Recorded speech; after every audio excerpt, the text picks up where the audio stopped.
Start stream. Let's start the stream. Okay, hopefully I can be heard. And the game audio is also... Perfect. Okay, everything good? All the sounds of me in the game? Okay, great! Cool. Welcome to my Let's Play, guys, of Ever 17. It is a great game. I'm going to bring up a summary of events because there's a lot. Yeah, like, rate, and subscribe. Anyway, okay, so the short summary of where we were since yesterday. We kind of searched the whole premises of the Weimu Plaza and all the theme park areas and stuff like that, and some things that we've learned. I'm still playing as Takeshi for this pathway, and let's see. Coco, our little girl Coco, has been talking to ghosts under a hatch in the infirmary, but does not know what we're talking about. We heard her definitely talking. That's a little suspicious. Let's see. Sora just happens to be doing a lot of things that are very much not human. And is very suspicious. Then we have you, who had a nice little moment with us at the Dolphin Carousel, and she has some history where her dad went missing, and so we are here, or she's here, to find out what happened. There might be clues here, because he worked on some of the stuff around here. And then we found out some pretty terrible news that I guess, like, we have only, like, 12... Like, we have 5 days, just, like, 5 days before, like, the whole structure implodes. Which is a time limit. We're trying to be optimistic, but I don't know. And it's give or take about 12 hours, so either we have 12 hours extra to breathe good air and live, or we just die.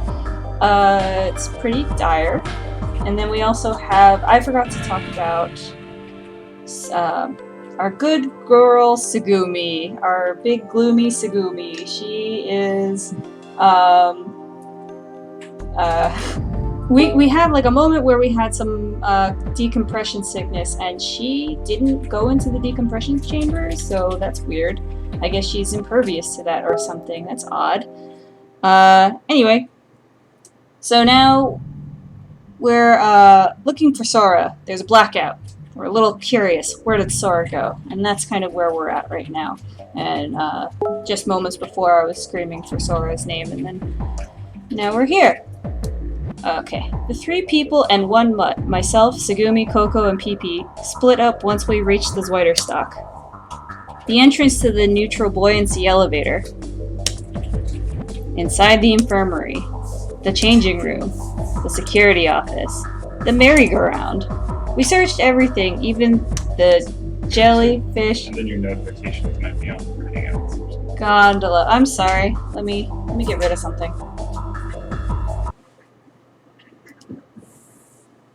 Let's try that. Hope that works. Okay. We searched everything, even the jellyfish gondola. Then we retraced our way back to the front of the infirmary, and then... Takepyan! Takepyan! Woof woof woof! Coco was shaking the flashlight and signaling to me. I handed it to her before we started searching. How'd it go? Any luck? Coco used the flashlight to make a big X signifying nothing found. How about you? Nothing. She's not on this floor. What about Tsugumi? Tsugumi just passed by in front of me. Passed by?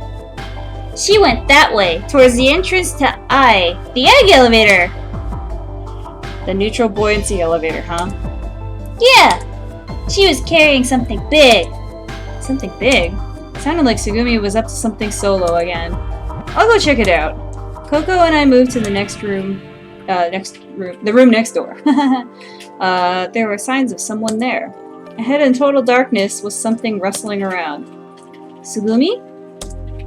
Calling out, Coco shined the light on the shadow.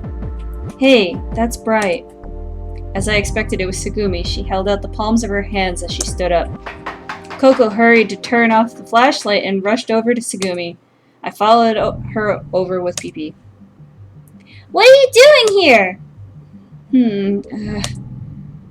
I don't understand what you mean by Hey, what were you doing? Looking into something. What? This elevator. The egg elevator? I guess it's A. Yes. What do you need this big thing to investigate for? Coco pointed down by Sugumi's feet. There lay a massive plastic case. I was sure I'd seen it in the warehouse the day before. It looked like a toolbox, but I'm gonna need this later. Right now I'm just checking the status of the elevator. Whether it'll move or the doors open manually. Okay, I don't know. Alright, whether it'll move or the doors will open manually. Sugumi was way more talkative than usual. Her attitude towards Coco was much nicer than the one she had towards me. It seemed like Coco's unique personality, even for Sugumi, kept even Sugumi off balance. I will be able to read eventually. We'll get there.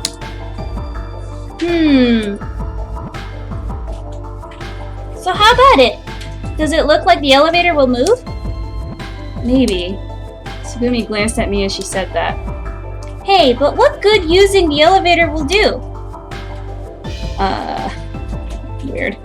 I thought we'd go down to the 3rd floor. 3rd floor? Why don't we just use the emergency stairs like we always do? Because those stairs won't get us where we need to go. Huh? They won't get us to the generator room. Generator room? That reminded me of what you had said. Leimu didn't receive any power from the outside, but it had an in-house generator system. There was a thermal seafloor vent where hot water was pumped out from the seabed, and heat from that was used to operate the generator. But why do we need to get there? Because it's a pain with the lights off. Huh? To make repairs. I think the cause of the blackout is the generator. Oh, I see. So that's why you need this big box.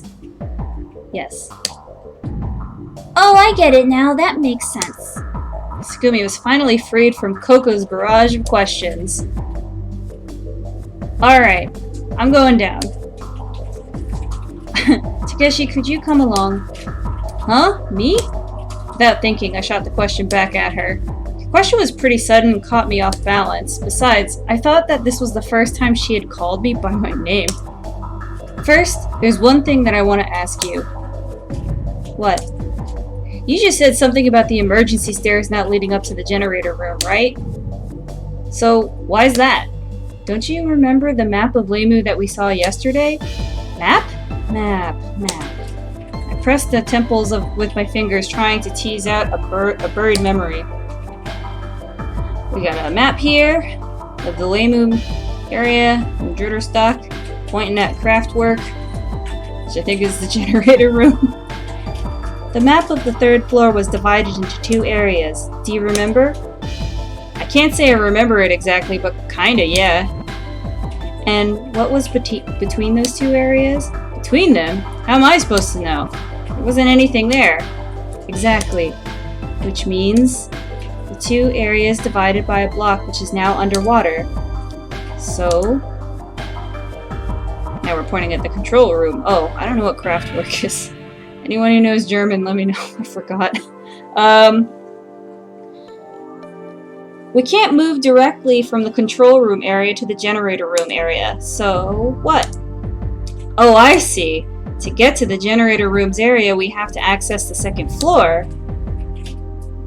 Das E, I guess, is what that's called. It's pointing at. Let's see. And the only way we can do that is by using the neutral buoyancy elevator. Could you help me out? But do you think it's alright? I mean, we haven't asked Sora's opinion. And we don't really know if the cause of the blackout is really the generator. I don't think that'd do us any good. Huh? I don't think you're going to find Sora because of the blackout. Huh? The control room is... the control room computer is going to be down. Even if Sora were around, she wouldn't be able to contact Limit, the name of the kiosk. So the only thing we can do is go check out the generator, right? Well, I suppose so, but... Well, what are you gonna do? Will you come along? Takeshi, I really need you. Those words shocked me. I thought my heart stopped for a second. I really need you. Those were not words I had ever expected to hear from Segumi's mouth. Segumi stared straight at me. Her intense gaze made me uncomfortable. Please. Okay. Oh gosh, I'm sorry. I'm not prepared. Let me go get my good old walkthrough, because it's been a while since I played this and you can mess up pretty easily. And we wouldn't want that, would we? Let's see. So do I have to help Segumi or look for Sora first? I think it's probably help Segumi, but just to be sure, yes, let's help Segumi. Oh, alright. I'll go with you. I stared back into Segumi's eyes. I didn't think about going against her. Segumi nodded. Hey, what about Coco? I've got another job I want Coco to do. Go fuck off. Another job? What's that? I want you to tell you and the kid that what I just told you. Sorry. I'll get over it. I mean, tell them that Takeshi and I are going into the generator room. Oh, that. Roger, 10 for that. Coco clicked her heels together and gave a kind of salute. Alright, it's 7:05 a.m. The Nutribuoyancy Elevator A. That's what we call it. A. Alright, A meant egg in German. It also was a literal take on the egg-shaped elevator that traveled up and down the rails in the ocean on the side of the Lemu. A ballast tank was attached to the floor. It would take in or release seawater from the tank as necessary to increase or reduce buoyancy, making the elevator rise or sink. Once Segumi and I were inside, we sealed the watertight doors on the Lemu side of the elevator. All we had to do was release the lock connecting to Lemu and the egg would sink away. Segumi pulled the operating lever next to the door. And they're just sitting in silence now. Nothing happened. What's going on? We're not sinking at all. Doesn't look like it. Segumi calmly opened up the toolbox she had brought with her. Inside were things like an electric screwdriver, hydraulic cutting machine, and some kind of laser or welding device, a small gas burner. All the tools were packed with any and all kinds of stuff. Huh? What are you gonna do with that? If it won't sink, then I guess we'll just have to make it sink. Huh? Ooh, we get a flashy little image here. What? Segumi, are you crazy? Segumi took the lit torch in her hand and slowly stood up. Blue flame erupted from it like a jet engine, hissing from a dim light. No way! You're kidding, right, Segumi? Segumi didn't answer. She grinned triumphantly. She put the flame to the edge of the elevator's shell. Yikes! There was no time to stop her. The coin-sized hole opened up in the egg-shaped elevator and seawater came spurting in with tremendous force. You idiot! Idiot! Idiot! What are you trying to do? A hole! There's a hole! Yeah, I made it. Segumi was calm as ever. She extinguished the flame as if nothing had happened. She placed it back in the toolbox and shut the lid. The seawater created a mist descending all around us. Segumi licked the droplets off her lips. Oh! You're crazy, right? Yeah, being cooped up in here has made you crazy! Segumi just snickered. As we continued that exchange, water continued to pour in. It pooled at the bottom of the egg. It covered our ankles and our shins, swallowing our knees and then lapping at our thighs. Okay, so now I have a choice. Decide to escape? Thought maybe I'd wash my hair.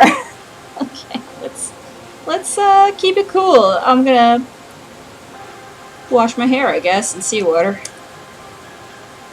thought it was good timing. I was due for a wash anyway. I'd missed bathing the day before. I dunked my head under the inflowing water and mussed up my hair. Yep, it was invigorating. I could really feel the minerals seeping into my scalp. The water was cold, but it was actually refreshing. Hey, can you get the shampoo for me? What the heck am I doing? Tsugumi gave me the evil eye. Just then, boom, the egg elevator took a big jolt and started to move. A began to descend ever so slowly.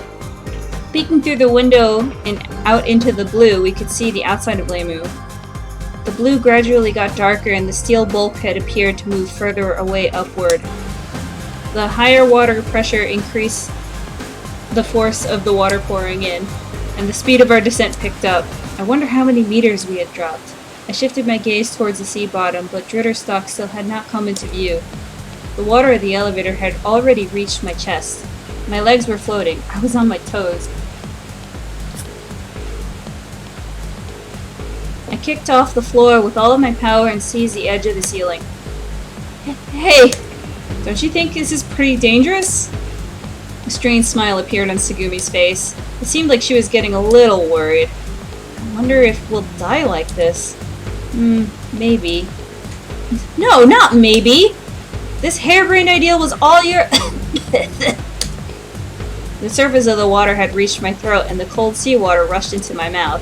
I lifted my chin desperately, trying to stick to the ceiling. Tsugumi! Tsugumi! I screamed crazily.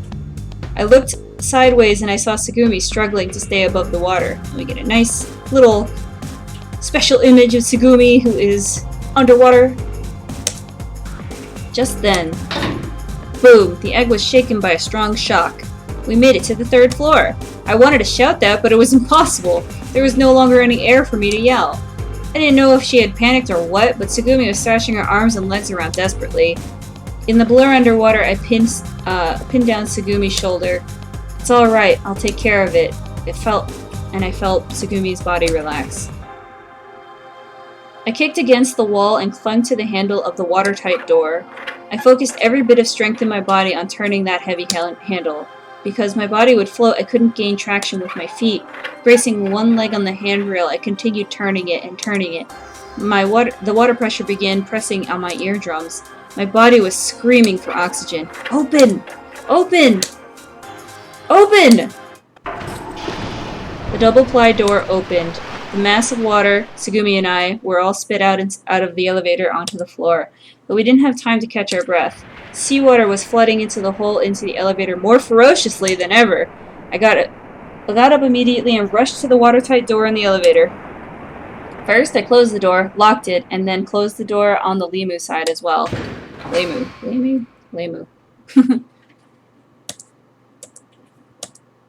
Little moment of break. For a while, I couldn't move. Tsugumi was sprawled out on the floor too. I didn't feel angry with her, because relief was the dominant emotion. That was such a stupid thing to do. What if we really had died? Tsugumi was coughing a little, looking down. She didn't try to look at me. I thought that maybe she was reflecting on what she had done. That's it, maybe. Maybe she isn't a people person, has a hard time getting along with others. She seemed fragile and lonely. Maybe she needed someone's help. This was the first time I had realized that there was anything weak about her. Sitting all alone in the middle of that sprawling floor, she looked small, like a newborn chick. Alright, it's 7:22 a.m. The hallway was dark. The darkness hid our surroundings from us and felt oppressive. I walked forward, making sure of each step. In my right hand, I had a huge toolbox. It was so heavy that it felt like my shoulders might break under the strain. I wonder if this area is full of water from yesterday's flooding. Tsugumi shot a question back at me. So what? 2 syllables, that's all she said. What's your problem, anyway? Just a minute ago, you were desperately screaming for help to keep from drowning. I didn't scream anything. Yeah, but your eyes did. Did not. There you go, acting all tough again. I'm not acting tough. Besides... She bumps in. Ouch! Don't just stop all of a sudden like that. It's dark, I can't see. Listen up. I'll only ever tell you this once more. I never asked for your help. Tsugumi turned back to me. Shrouded in the darkness, I really couldn't make out her expression. Yeah, but if I hadn't opened that door, the chances of you and I would be floating in that drowned... the chances are that you and I would be floating drowned in that egg. If I have to be saved by you, then I'd rather die. Oh, really? Jeez, why can't this girl ever be honest with people? I went around Tsugumi and walked farther along the flooded corridor. One more thing I want to get off my chest. What were those words all about anyway? What words? She fired another short question at me. Tsugumi passed by me again. What you said before we got in the egg on the second floor. I really, really need you. Your eyes were watery. You were begging me, right? Yes, I did. Oh, that was an unexpected answer. What about it? So you were depending on me after all. And now you finally admit it? Tsugumi continued forward without talking. In other words, if something were to happen, you want to be with someone you can rely on. You're afraid to be alone. That's why you wanted me to come. You are such an idiot. Huh? You don't get it yet? That A elevator is a neutral buoyancy elevator, so for the most part it doesn't require outside power, but it does need power from the intake and the release of water from the ballast tank. In fact, that's the only time it ever needs power, and since this is a blackout, you couldn't operate the ballast valve. That much I know. Well, do you know about the Archimedes principle? Okay. Iconic thing this guy does in his games. Let's teach you about math and science, kids. Alright. Okay, gotta say I don't know. I don't know it. Nah, I can't say I understand that. I remember hearing about it a long time ago in school, but I forget.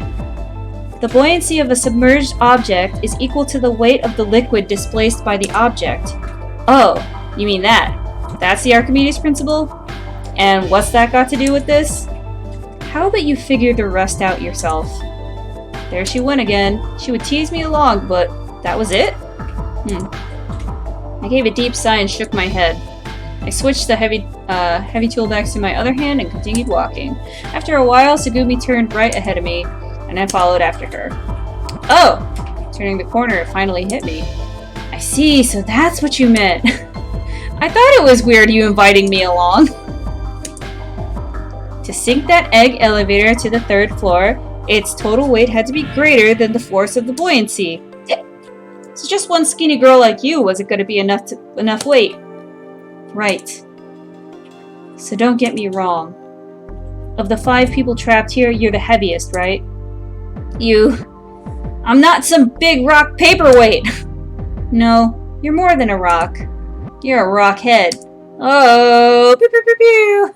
Okay, it's 7:26 a.m. Way to go, Tsugumi, with the bad comebacks, but alright. Okay. As I was thinking of a comeback to Rockhead, we arrived at our destination. Dim yellow and black stripes appeared ahead. This is it. The generator room? I tried bringing my face close to the plate on the door, but it was too dark to read. I'll take a look. I reached towards the door handle. Wait! Tsugumi grabbed my arm. Huh? What's up? What? She's not saying anything. If you don't talk, I don't understand. Tsugumi held my arm firmly. A wet palm on her hand felt so cool. I didn't know what she wanted to say. I wanted to read something from her expression, but it was too dark to see. I don't think you should open it. Why not? It's dangerous, maybe. Dangerous? Inside this room? Tsugumi nodded and gently removed her hand from my arm, and then she quietly approached the door. She tossed some water droplets from her hand to the steel door. The droplets sizzled on the door, evaporating away. Is there a fire or something inside? Tsugumi shook her head. The generator uses hot water, so I don't think it would be a fire. Then, it's probably steam.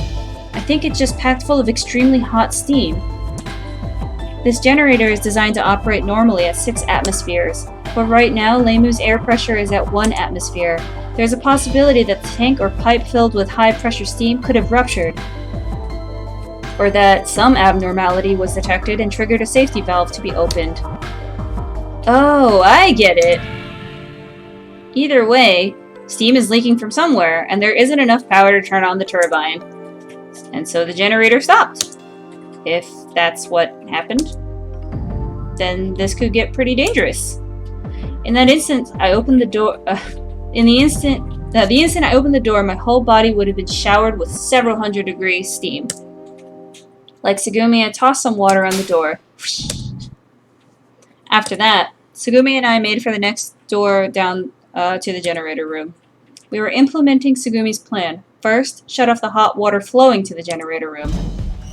It was dark and I couldn't see everything, but the room was covered in an astounding network of pipes. The pipes continued into the generator room next door. It seemed that the opening and closing valves could adjust the water and oil pressure. Okay.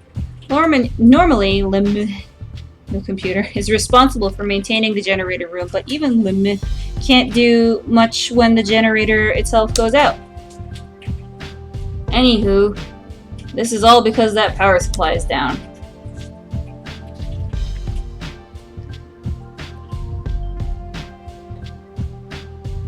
The room is designed so that maintenance can be performed manually at times like this or during blackouts. That's what Tsugumi told me.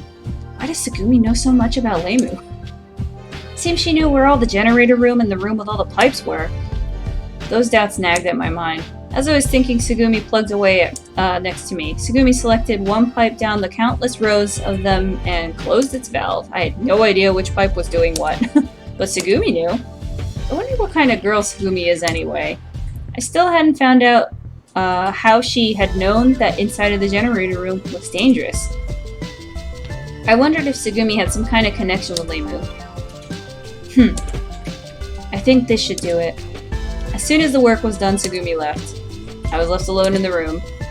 There were still a number of nagging thoughts that I hadn't resolved. Alright, it's 8 a.m.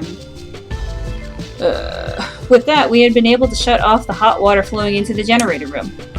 Even so, on the other side of the door, it was still hot enough to scald. Tsugumi and I waited in front of the generator room until the temperature inside had cooled down sufficiently. We sat on the water-covered floor and leaned against the door. We sat next to each other. We were both already drenched, so we didn't really have any problem sitting in the water. Besides, the water was warmer than it looked. I thought that it was probably from the heat of the generator room. Hey, how long do you think we're gonna have to wait? I asked Tsugumi that. An hour? She didn't say anything. She didn't even try to answer. It was so dark that I couldn't tell if she had nodded or shaken her head. In the darkness, there were intermittent and repeated clicking noises. It was the sound of a dry plastic crinkling, like on the top of a champagne bottle. It sounded like it was coming from near Tsugumi's hands. What's that? What? That crackly sound you're making. The sound had stopped. Tsugumi took whatever it was and put it away in her pocket. I thought it might be her way of saying, I'm not going to tell. What is it with you? You only answer when you feel like it. You're like a cat. I hate cats. Huh? Because they eat mice. I don't have a clue on what you're talking about. I'm not a cat. That's for sure. My answering has nothing to do with my mood. If a question has meaning, I answer it. If it doesn't, I don't. That's all. Really? So you are serious? So that's the kind of question I don't want to answer.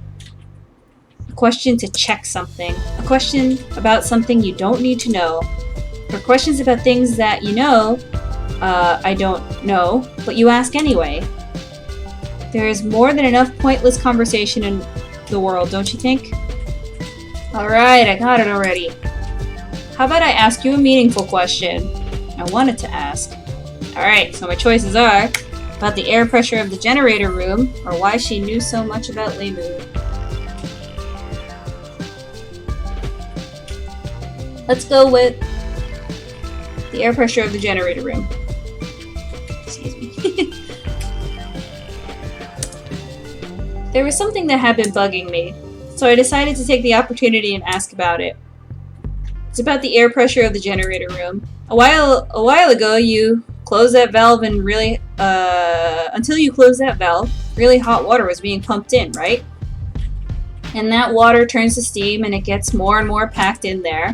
What's more, it's steam at a temperature of several hundred degrees. So that means the air pressure in the room is just getting higher. For example, if you poured a bunch of water into a kettle, welded it shut, blocked the spout, and put it on a fire, it would finally go and explode with a boom, right? But somehow the generator room is fine. And? Well, I mean, why is that? Is that what you would call a meaningful question? You bet, because it's a matter of life and death. Sounds to me like a typical stupid question, but whatever. First, you have to think about when the generator was functioning normally. At the time, steam would spout off and on and turn the turbine. Where would the steam usually go once it was used? I think it was probably sent outside of Lemu. In other words, the kettle spout wasn't plugged. Oh, I see. So the generator room is connected to the outside by a pipe or something. I nodded to myself. Then, hey. I didn't know what she was thinking, but Tsugumi suddenly put her face in front of mine. Ooh, what? Now it's my turn. Yeah? Can I ask you a question? Oh, sure. Go ahead. Will you close your eyes? Is that the question? It's more of a favor. There in the darkness, in that narrow corridor, just a few centimeters from my nose, the two of us, my mind turned to steam and evaporated. Are they closed?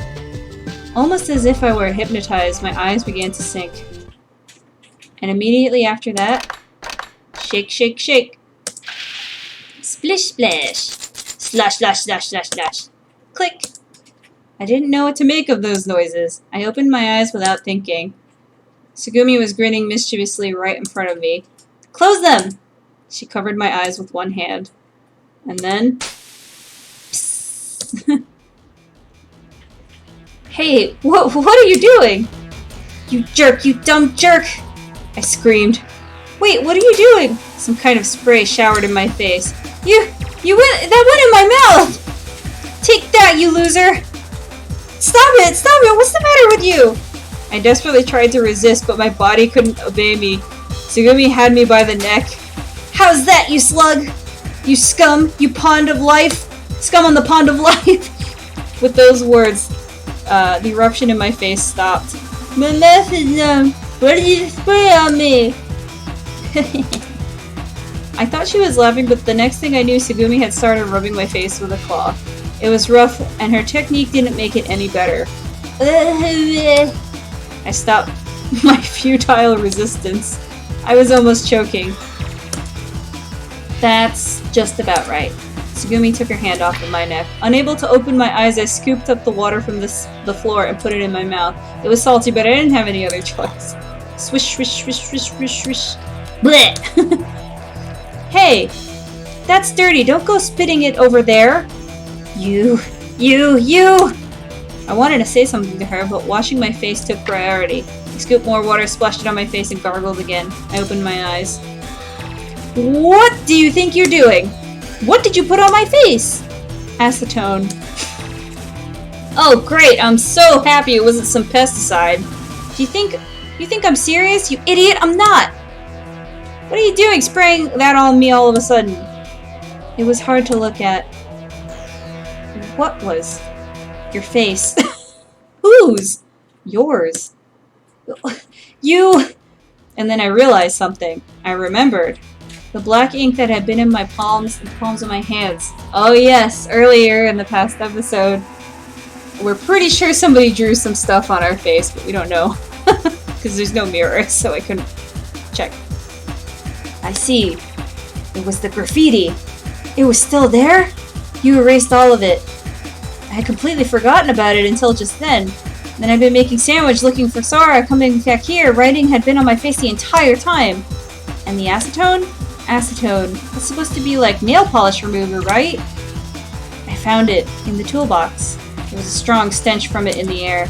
It stung my nose like an overripe fruit. It smelled like a hangover. Thanks. I thanked her. So what did the writing say? I asked her about the graffiti. She didn't say anything. You can wait if you want, but I'm not answering. Because it's a meaningless question. In the end, I never found out why she had called me a slug. Now it is 9:42 a.m. We waited for the generator room to cool before going in. The heat inside must have defied imagination. The air in the steam-filled room was heavy and stuck to the skin. Inhaling felt like swallowing globs of sticky hot steam. I was opening and closing my mouth like a fish out of water. Isn't it hard to breathe? Tsugumi seemed to have ruled that question of mine meaningless as well.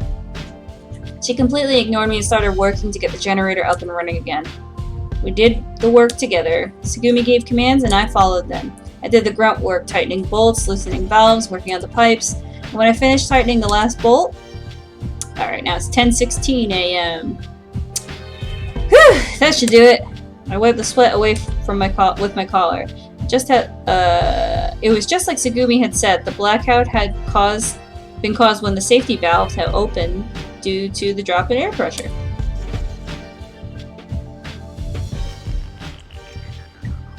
When pressure from the steam becomes excessive, the valve automatically opens and releases the gas and prevents damage.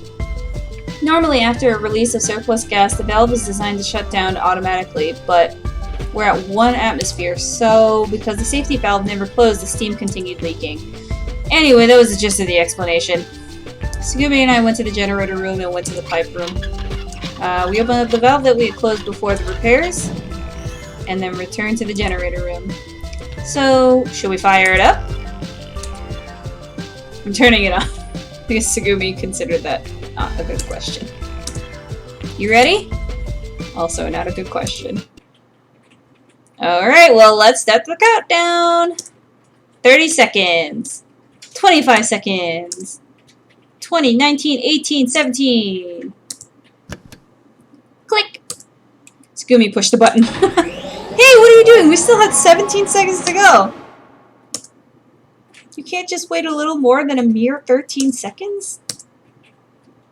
This is kind of like a ritual. Anyway, it's very important. 0. The lights lit up all at once. The lights poured down, illuminating even the corners of the room. It was like our field of vision had expanded in an instant. See, it took exactly 17 seconds for the lights to come on.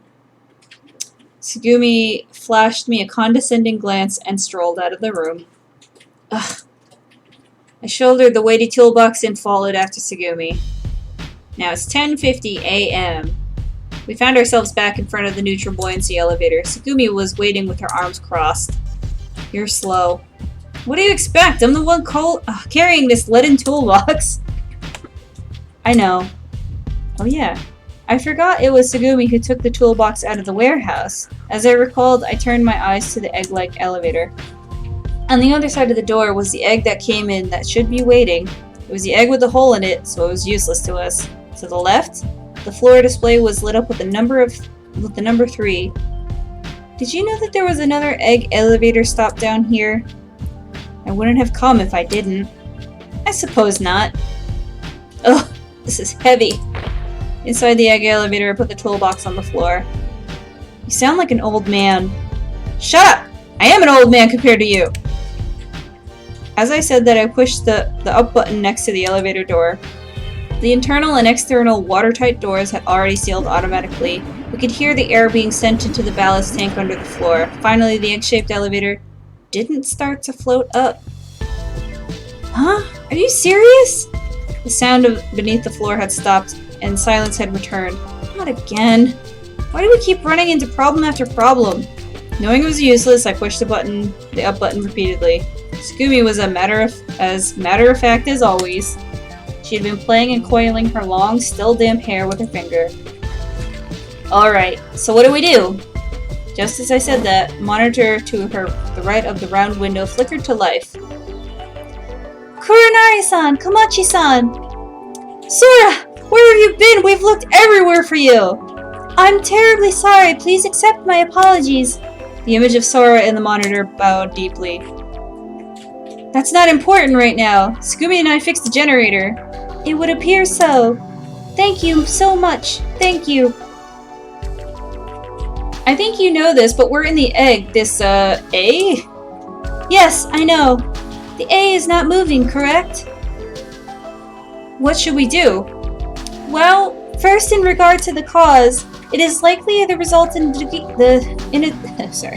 likely the result of a decrease in internal air pressure that has made the device incapable of sufficiently expelling the seawater into the ballast tank. In other words, thank you. You mean it's not buoyant enough? Correct. There's a number of feasible methods for making it rise, but... It was then that Tsugumi acted. She suddenly opened the watertight door. Hey, what do you think you're doing? Without answering, Tsugumi opened the Lemu side door. Okay then. Huh? Tsugumi tried to get out of the elevator. I grabbed her arm trying to stop her. Don't touch me! She smacked me, I think. An immediately brutal slap. I told you, don't touch me. My cheek didn't hurt. I absently watched Tsugumi return to the floor. An announcement says, Anfang. I don't know what that means, but okay. The egg quietly started to ascend. I could no longer see her on the other side of the door. Announcement. 50 meter. I am so sorry. I don't know how to pronounce German. 45 meter. 40 meter. Okay. The recorded announcement echoed with a tinny sound. Oh no, Tsugumi! Tsugumi! When I met everyone on Zweiderstock, they greeted me with friendly shouts. What happened to Tsugumi? That idiot tried to stay alone on the floor below. Sure looks like it. No, it doesn't look like it. She did. She's all alone down there. Aren't you worried about her? But... I'm going back down. I'm going back down and I'm bringing Tsugumi back. Huh? We can't leave Tsugumi down there alone. Look, she's really not as tough as she acts. Somebody has to be with her. Wow. These guys are jerks. Hey, what are you doing? Get your act together! Tsugumi can be a bit of an ass, but that doesn't mean that you have to be so cold to her. Enough! Anyway, I'm going back for her. With that, I went back into the entrance of the egg and waited in front of the doors. Next, when the doors opened, there's Tsugumi, drenched.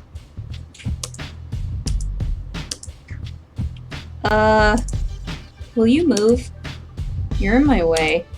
I simply stood there. Tsugumi pushed me out of the way and walked by. If there were a rock in there, I would have crawled under it. So I did the next closest thing I could think of. 35 meter, 40 meter, 45 meter. I went back down to Zweiderstock in the egg for no reason.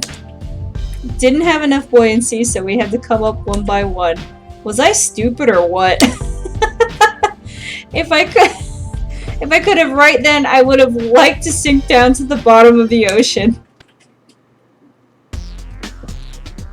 Alright, 11:41 a.m.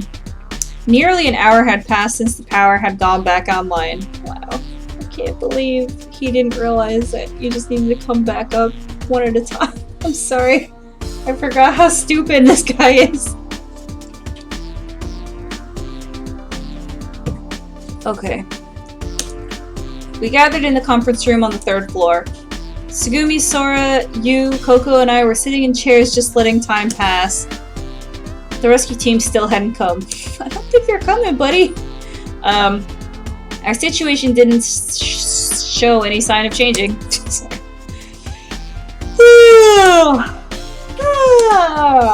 Everybody's yawning. My yawn spread from one person to the next. Only Sora had her head down and looked as if she was thinking about something. Oh, that's right! Coco suddenly started talking. When I was in the changing room a little bit ago, I found this. As she spoke, Coco plucked something out from her pocket. It was a set of cards. Hey, don't you want to play cards? I mean, we got nothing else to do. Cards, So, what do you want to play? Let's see. How about Super Memory? Super Memory? You don't know Super Memory? You and Tsugumi looked at each other. You're kidding, right? You have to know this game. Right, Takepyeon? You know it, right? Alright. Of course I knew it, or I've never heard of it.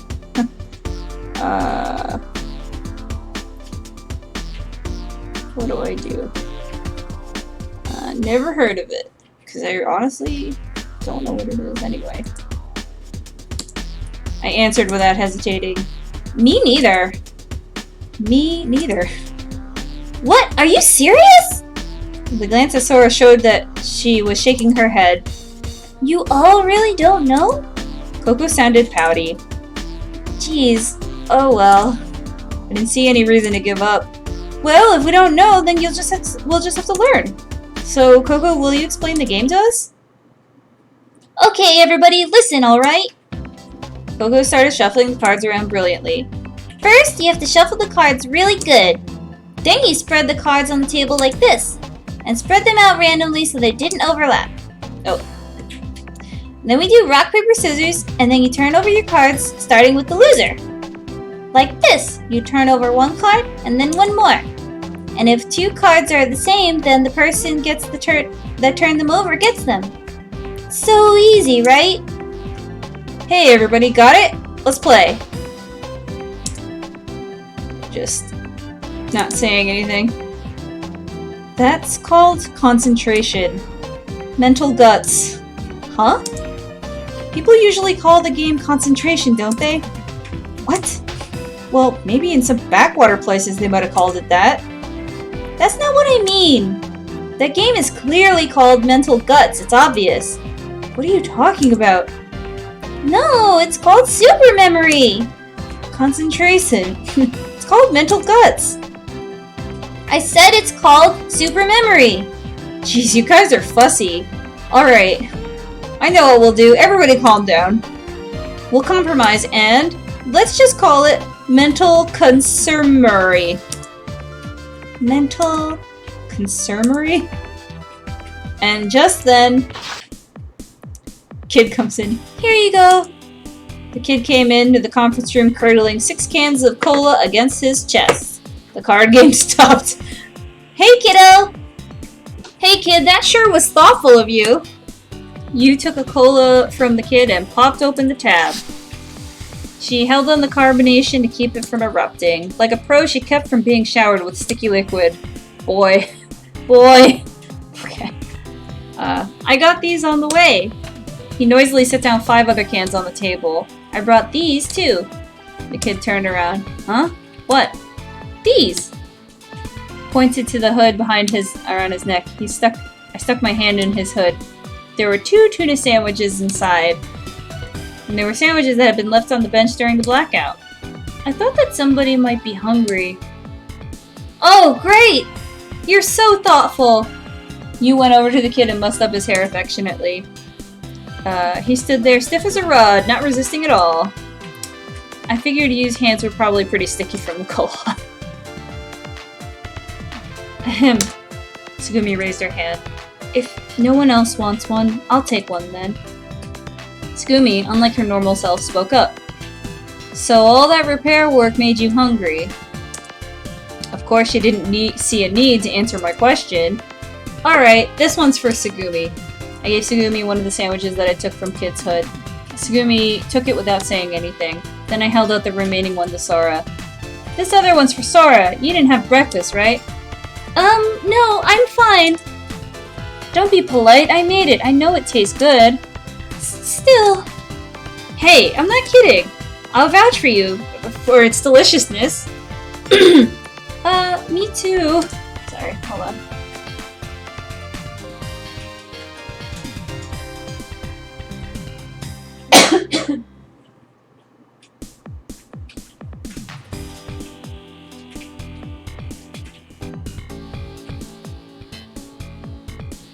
Okay. Coco and the kid raised their hands. Sora, what? You can't eat my food? No, that's not it. Well then what is it? Ate too much yesterday, or are you on a diet? No, but I... No, you have to eat or you'll get weak. Here, take it.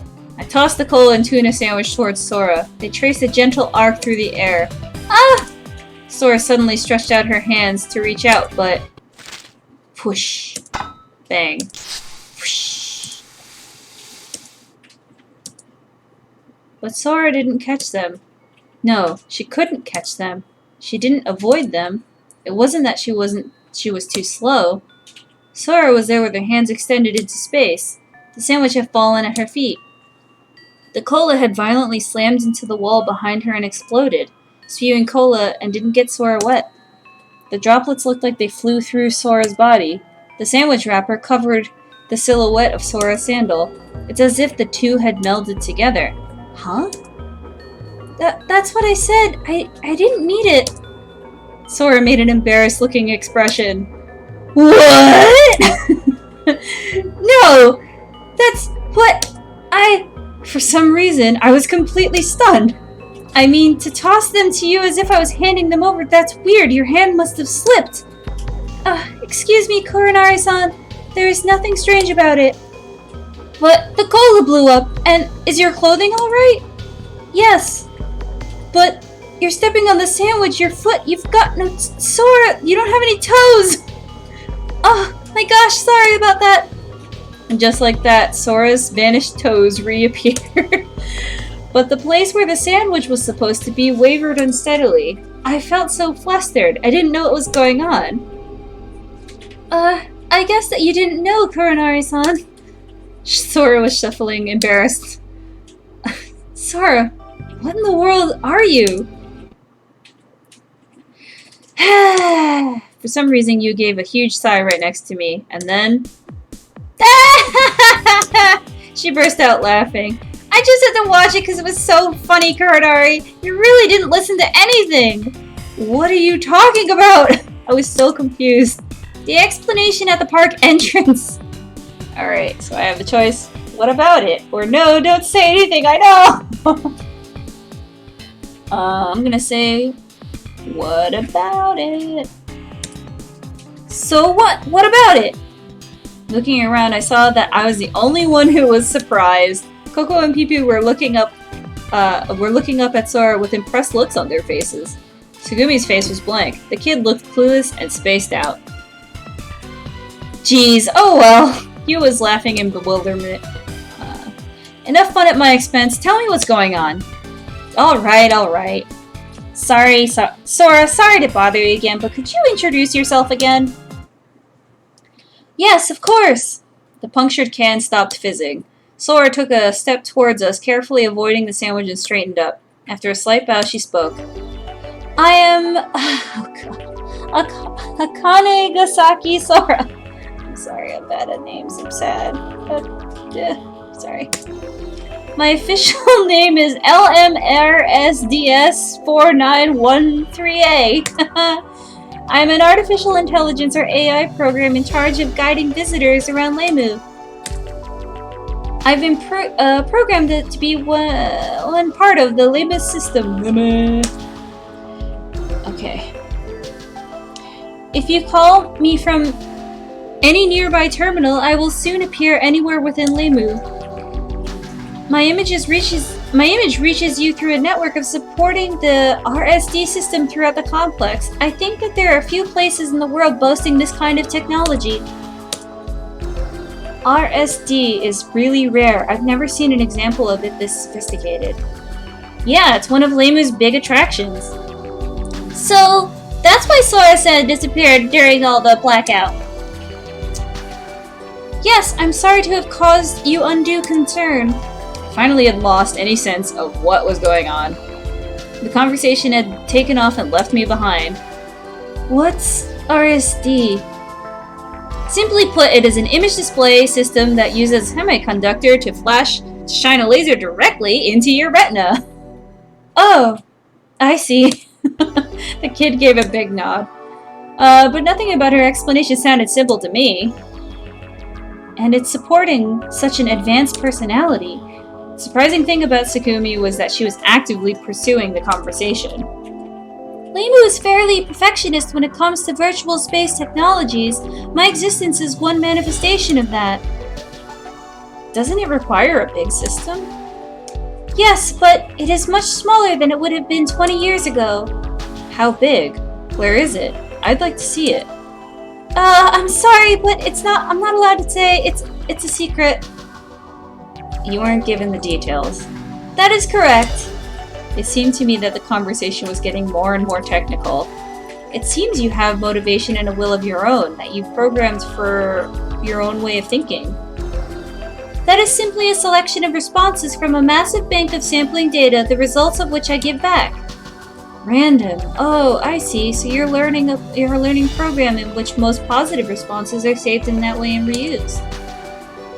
That is correct. I've been designed with a specific emphasis on the functions of curiosity and concentration.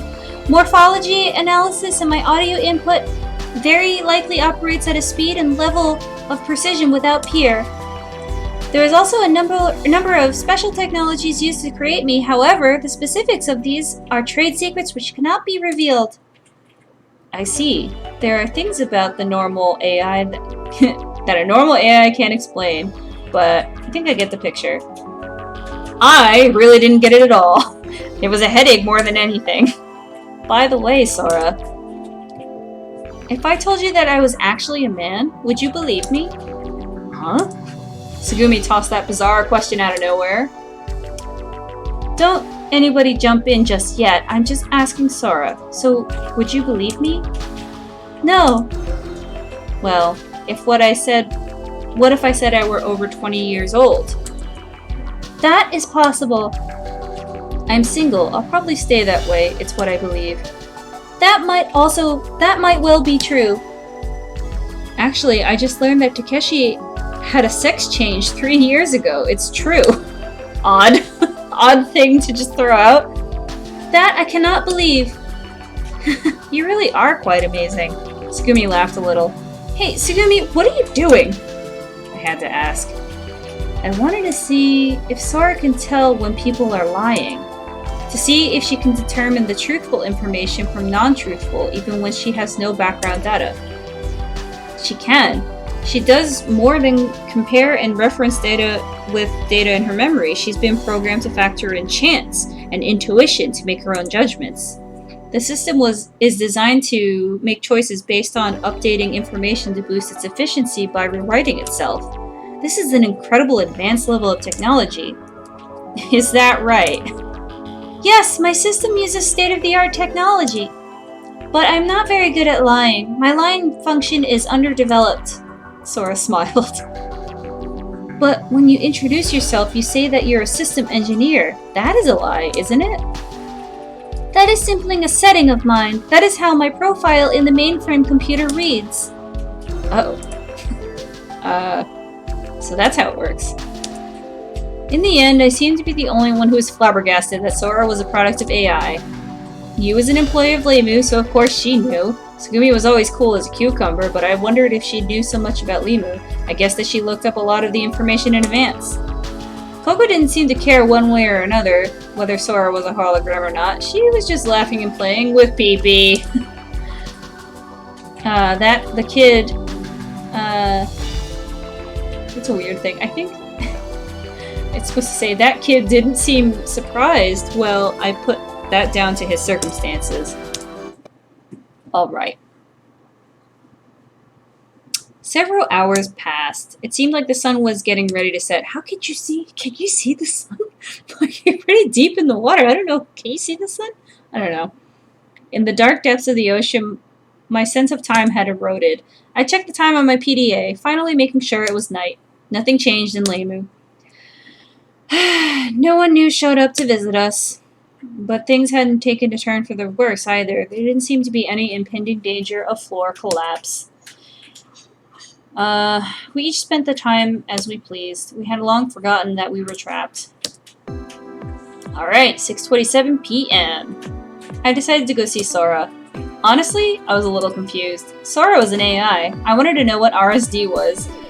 It might have been something I shouldn't have even bothered worrying about, but I kind of want to ask Sora about it. Without really understanding what she was all about, I didn't think I would know how to act around Sora. Hey, can you tell me more about RSD? You got my interest piqued, and I want to know more about you. I understand. But rattling off a bunch of jargon won't do you much good, will it? So it might just confuse you more. Well, I'm no technician, but if you start throwing out a bunch of technical terms, I'll just get lost. Oopsies. Got an incoming phone call.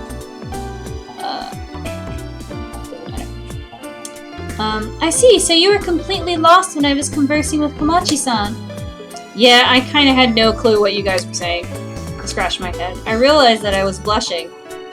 Oh, I'm sorry, did I say something wrong? Sora looked apologetic. No, that was a good comeback. A good comeback? What's a good comeback? Sora looked confused. It's when you say something to needle the person that you're talking with or to make a sharp or witty comment that makes them feel awkward. Oh, I see. I'm really sorry, Kuronari-san. You don't have to apologize. It didn't hurt my feelings or anything. Are you sure? I don't mind. It was fun, okay? Making a person feel awkward is funny? That seems to be a contradiction. It is, but it's not. It depends on the time and the place. That is difficult, and it is hard for me to comprehend the concept of a nice comeback. Forget about it. Knowing that Sora was a product of artificial intelligence, I was impressed that she even was able to register a joke.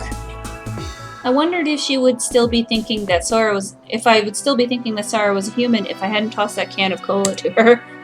To get back to what we were talking about, can you tell me more about RSD?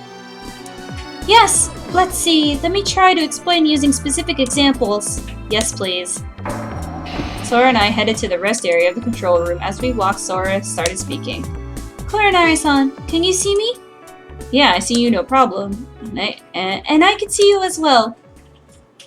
I am standing right next to you. You're sure? Yes, I'm sure, positive. But... Suddenly, Sora faced me and reached out towards me. And then... Whoa! Sora's hand slipped into my chest without resistance. Reflexively, I tried to grab her arms, but my hands met with nothing.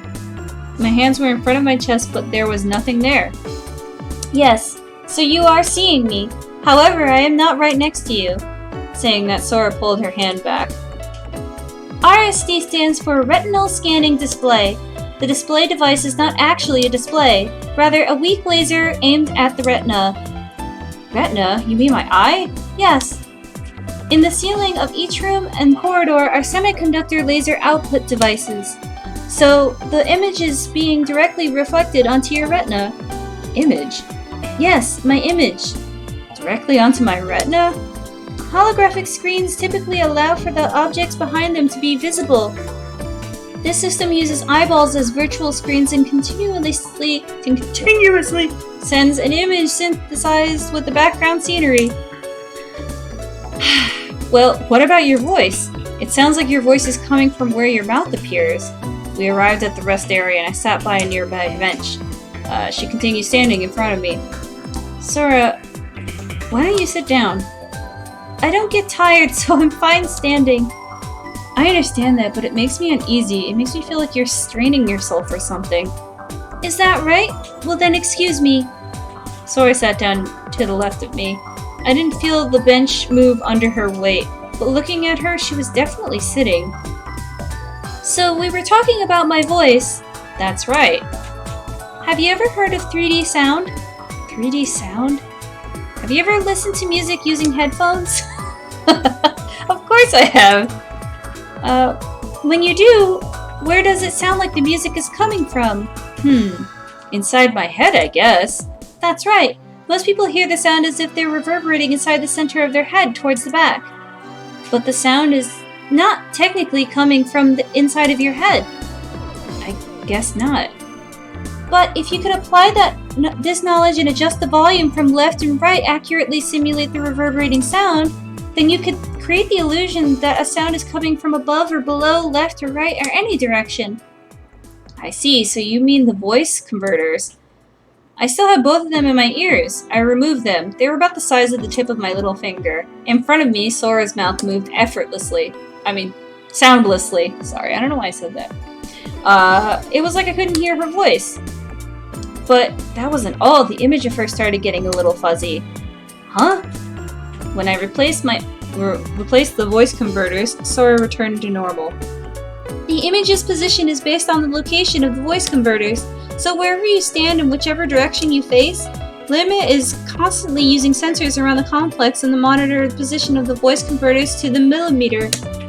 So that when I am 20 meters behind you, my voice will sound as if I'm exactly 20 meters behind you. When I'm to the right, sound comes from the right. When I'm from the left, sound comes from the left. When I'm under you, sound comes from under? When you're under! Well, anyway, that's how it works. Do you understand? Coronari's just try to face a little to the left. I faced the left as she said. Sora stood and moved around to my right. Just a moment ago, I said that Lame is constantly monitoring your position and the direction you are facing. At the same time, Lame is also monitoring the position of your eyeballs. So even if you move, I still appear in the same place. This means that Lame scans the image onto your eye in this way. So you can be made to suddenly disappear or reappear in another place? Do you want to see it? No, I think I'll pass. I heard somebody come running up to us. Oh, Take-Pyeon! Small footsteps were those of Coco and Pee-Pee. Hey, Take-Pyeon, have you seen Sora-san around?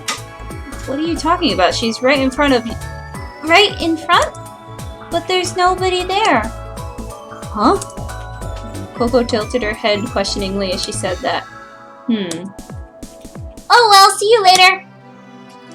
After looking around, Coco left us. Sora was still standing right next to me. Coco hadn't been able to see Sora. No, that wasn't it. So that's it. So your image wasn't being scanned to her retina. There you go. You're quick to pick it up. Normally, my image is scanned on the eyes of all 5 of you. It is coordinated so that it looks like everyone to everyone like I'm in the same place, doing the same movement and saying the same thing. But it is also possible to show you something else. For example, oh, Sora-san, there you are! Coco's voice came from behind me. Looking back, I saw Coco looking towards the flower bed and speaking. Oh, so to Coco, it looks like Sora is in front of the flower bed, huh? Hey, Sora? I didn't see Sora anywhere. Yeah, that's why I wanted to talk to you. Huh? No, that's not what I want. Oh, I see. You want me to bring it? Sora was continuing the conversation with Sora. Okay, I understand. I'll tell Nakyu. See you later! Coco ran off somewhere. Pee-Pee followed her. So, I can do this kind of thing as well. Sora suddenly appeared before me. Ugh! It's kind of like you're a ghost! Yes, I hear that a lot. Being in the same place and looking at the same thing, only some people can see it and some people can't. I've never seen one, but if ghosts really do exist, I imagine they exist much in the same way that I do. Ugh, I get it. But there's something that bothers me. What is it? Sora, you can't be in more than one place at a time?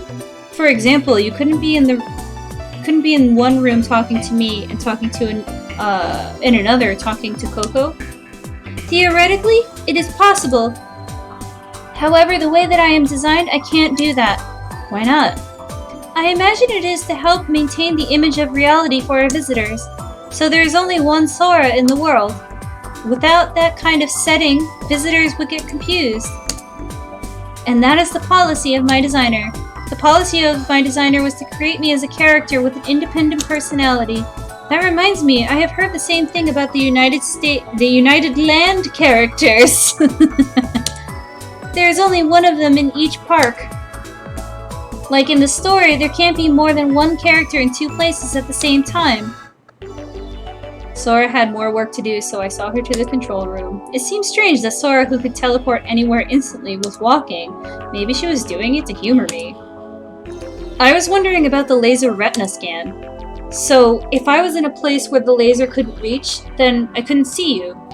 Of course not, but the scanning devices are located in every room in the complex, and there are mirrors embedded in the walls, ceilings, floors to reflect the images. So almost no matter where you are, I can be displayed. So there are no blind spots.